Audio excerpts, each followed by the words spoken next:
Bonjour à toutes et tous et soyez les bienvenus dans ce nouvel épisode de l'Imaginoire Portrait Inspirant.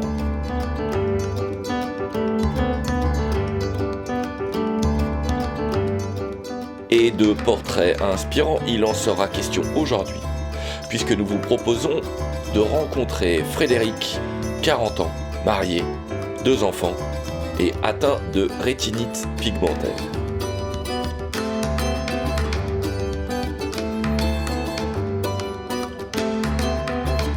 La rétinite pigmentaire est une maladie génétique dont nous avons déjà parlé dans de précédentes émissions, mais dont il est toujours important de remettre le sujet sur l'ouvrage et non pas sous le tapis, car c'est une maladie qui reste peu connue mais qui touche beaucoup de gens, dont d'ailleurs la famille de Frédéric.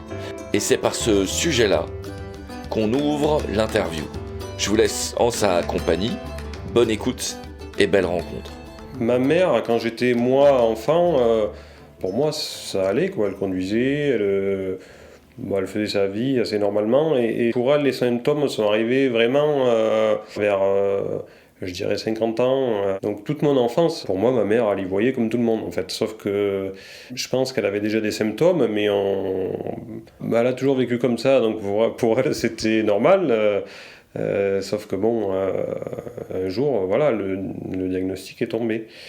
C'est étonnant parce que ça ne nous a pas inquiété ni pour moi, ni pour mes sœurs, on ne s'est pas forcément renseigné plus que ça. Mais dans la rétinite pigmentaire, en tout cas dans la rétine, on a des cônes et des bâtonnets. Selon quel pigment on perd en premier, les symptômes sont différents, on va dire. Du coup, on n'associait pas forcément la maladie de mes 2 oncles à celle de ma mère.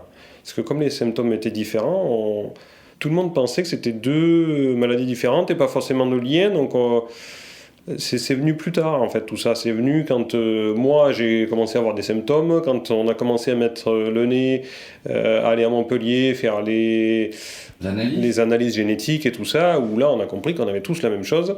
Mais oui, c'est arrivé tard tout ça.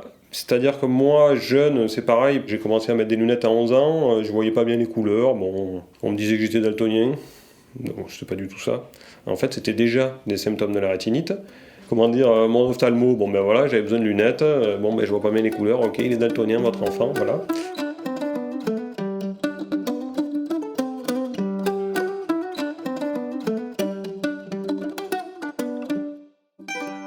Après, j'ai passé le permis de conduire, ça allait. Je sentais que j'avais des problèmes pour conduire la nuit. La distinction des couleurs, forcément, ça évolue pas dans le bon sens. J'ai fait toute une partie de ma jeunesse comme ça, sans trop m'inquiéter, sans plus me poser de questions sur la transmission de la maladie. Plus tard, dans l'âge, dans la trentaine, on va dire, là, je me rends compte que j'y vois moins bien quand même. Donc je vais chez l'ophtalmo qui suit ma mère et qui la suit toujours d'ailleurs. J'y explique, j'ai dit ma maman elle a la rétinite pigmentaire, ça m'inquiète. Donc il m'ausculte, il me fait tous les examens et puis il me dit non, vous inquiétez pas, il n'y a pas de problème. Bon, ok, tant mieux. J'étais jeune, je me suis dit ok, c'est bon. Donc je continue ma vie à bosser, tête baissée, la tête dans le guidon. Je sais pas, un an et demi après, je me dis là quand même, il y a un souci quoi. Donc j'ai changé d'ophtalmo. Et là, elle me fait toute une bataille d'examen, elle me dit « Mais je suis désolé Frédéric, vous avez la rétinite pigmentaire. » Coup de massue. Donc j'avais 33 ans, j'avais ma fille qui avait 1 an. C'est compliqué quand on m'a annoncé ça comme ça. Coup de massue. L'avenir change quoi, quand on vous apprend ça. Donc je voyais bien que ma mère elle avait de sérieux problèmes, elle commençait à plus pouvoir conduire et tout ça. Là j'ai commencé à me renseigner sur la maladie et cette maladie là on perd la vue plus ou moins rapidement. Il peut y avoir des phases de stagnation ou des phases de chute en fonction des gros chocs émotionnels, du fort stress, et des choses comme ça peuvent accentuer la dégénérescence. À partir de là, il a fallu réfléchir à une nouvelle vie avec cette maladie.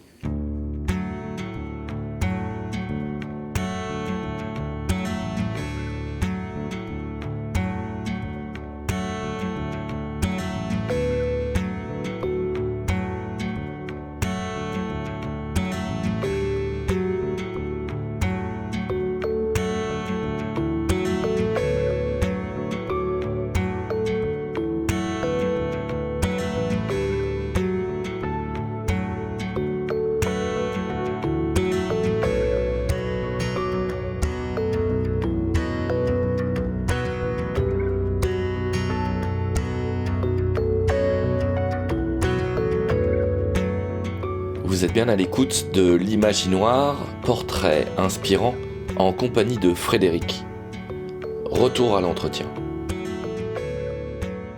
J'en ai parlé à ma femme, ça a été un moment assez compliqué ça dans ma vie. C'est quelque chose qui fait peur, hein.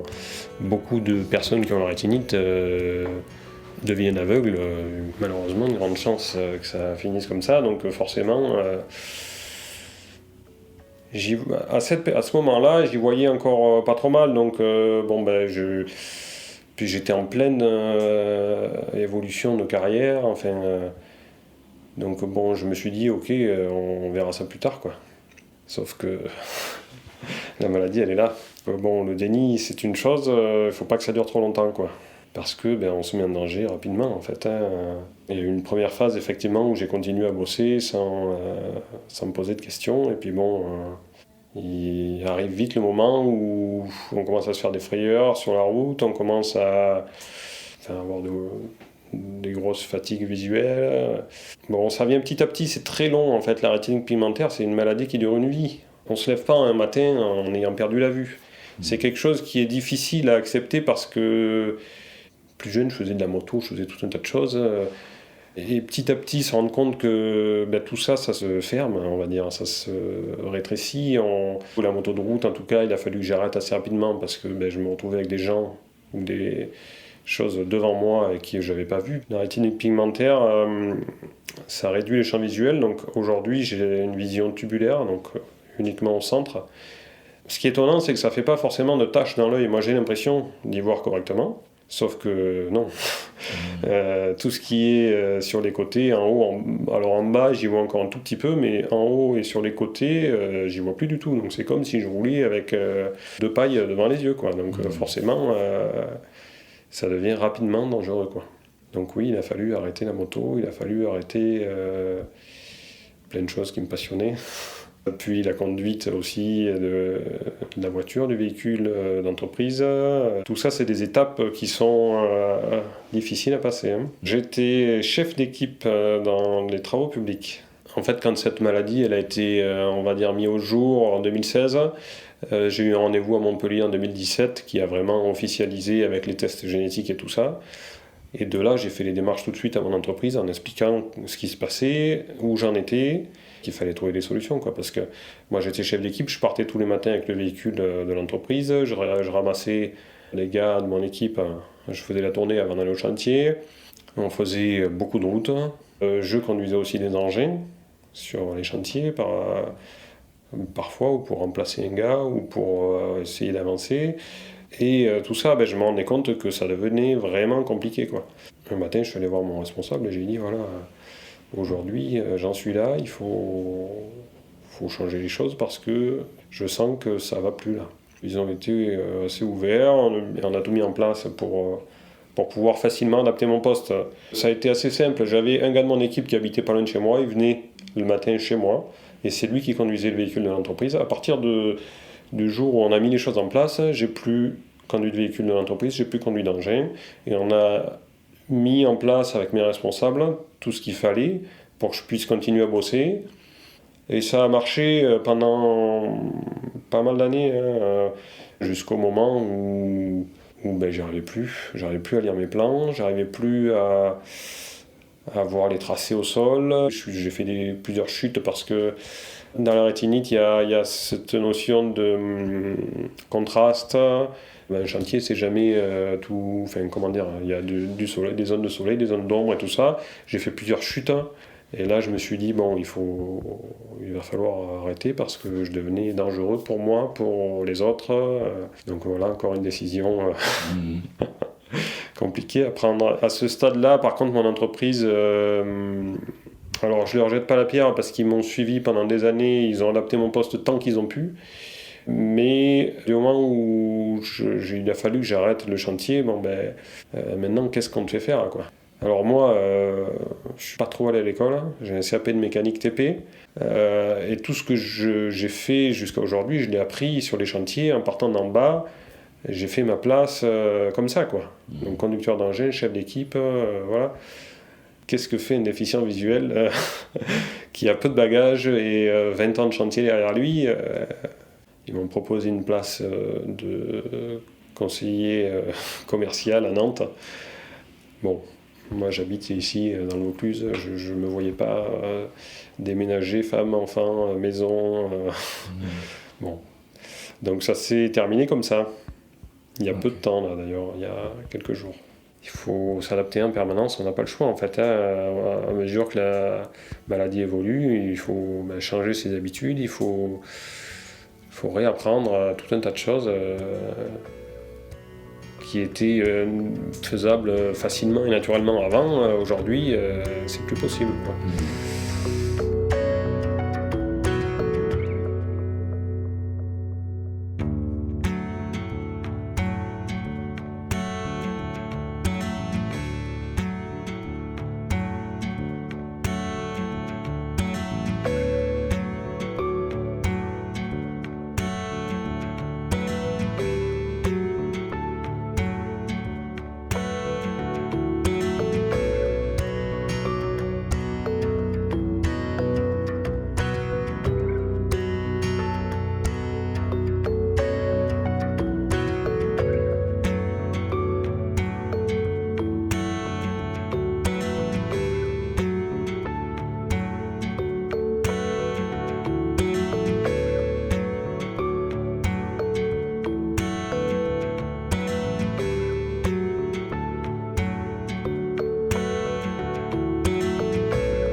Vous êtes bien à l'écoute de l'Imaginoire, portrait inspirant, en compagnie aujourd'hui de Frédéric.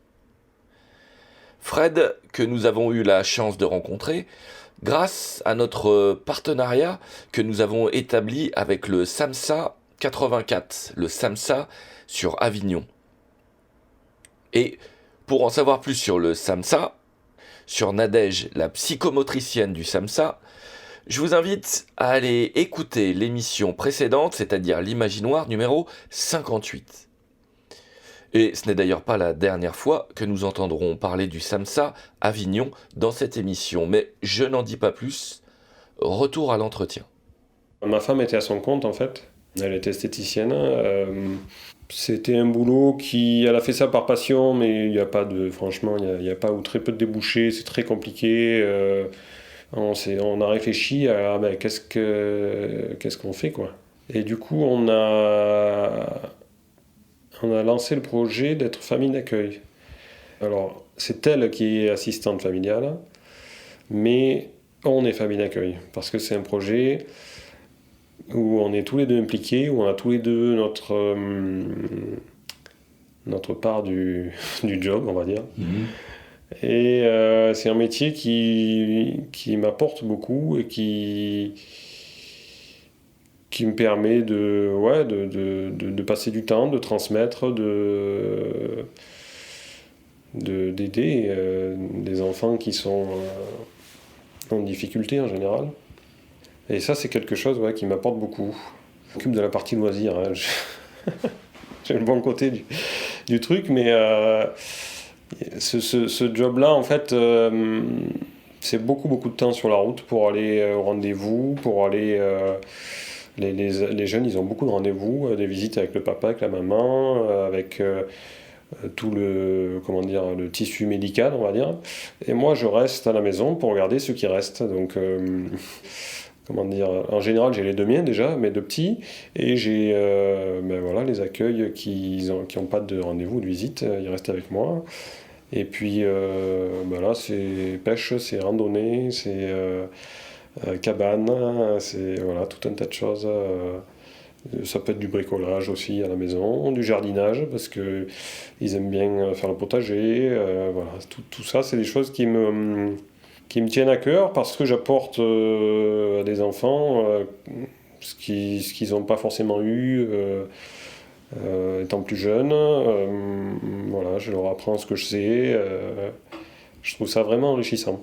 Voilà. Et vous avez reçu combien d'enfants et ils ont à peu près quel âge en moyenne ? Alors ça, c'est très aléatoire. Pour te donner une idée, on a commencé par une ado qui avait 14 ans. Alors pour l'anecdote, c'était notre premier accueil. On l'a reçu chez nous le 15 février 2020 et le 15 mars, on était tous confinés ensemble. Ouais. Donc comme immersion, il n'y a pas mieux. Là, on a été plongé directement dans le vif du sujet avec une ado. Voilà, nous, nos petits c'était donc en 2020, donc il y a déjà 4 ans en arrière, nos petits étaient encore petits. Et là, ouais, ça a été direct dans le grand bain, quoi.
Vous êtes toujours à l'écoute de l'Imaginoire, portrait inspirant, et l'émission touche à sa fin.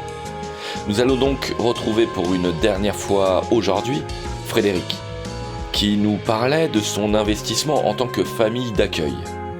Retour à l'entretien. Effectivement, les enfants, quand ils arrivent chez nous, ils ont tous un parcours différent. Et souvent, le placement, c'est quelque chose de très difficile pour eux. Quand ils sont placés, enlevés de leur famille et placés dans une autre famille, c'est quelque chose qui est, en général, au début, compliqué. Et ils ont en fait le même travail que moi, c'est-à-dire que c'est un travail d'acceptation. Ben là, en général, s'engagent de longues discussions. Forcément, quand on perd quelque chose, pour moi, c'est un sens. Pour eux, c'est leur famille ou voilà, quelqu'un de proche. Oui, c'est un long travail de discussion, d'échange.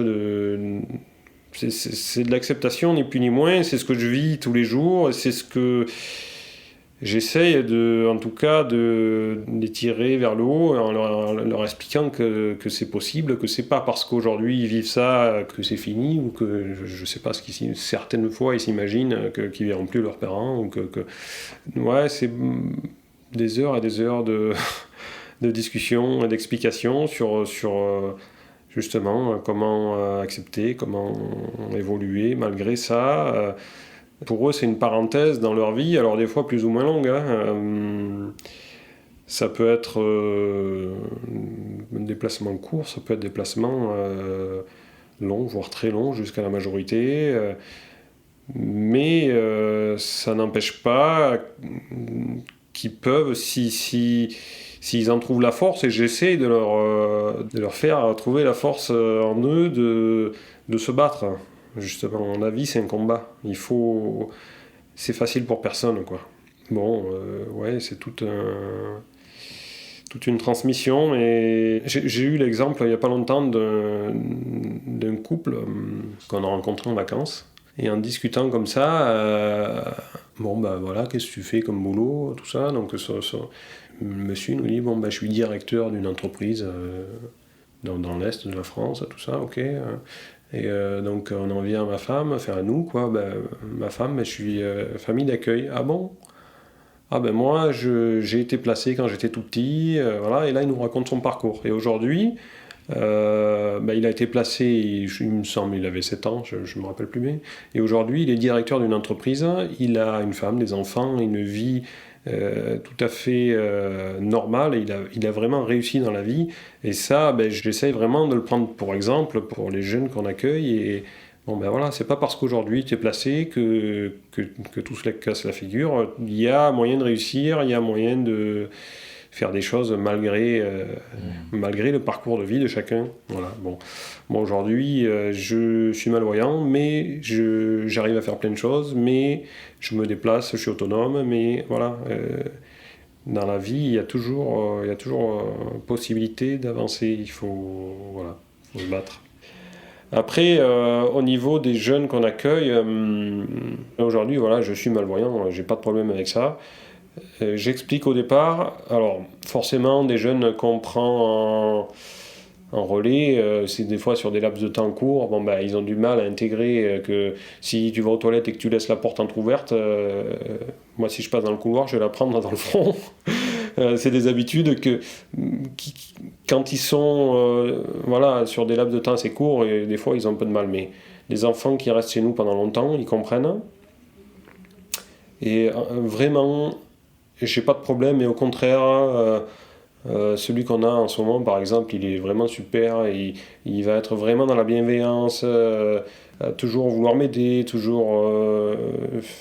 et d'ailleurs, c'est pas qu'avec les jeunes qu'on garde, hein. En général, je trouve quand même que les gens sont bienveillants envers des déficients visuels, je trouve. D'accord. C'est une expérience qui est assez nouvelle, parce qu'il y a peu de temps que je marche.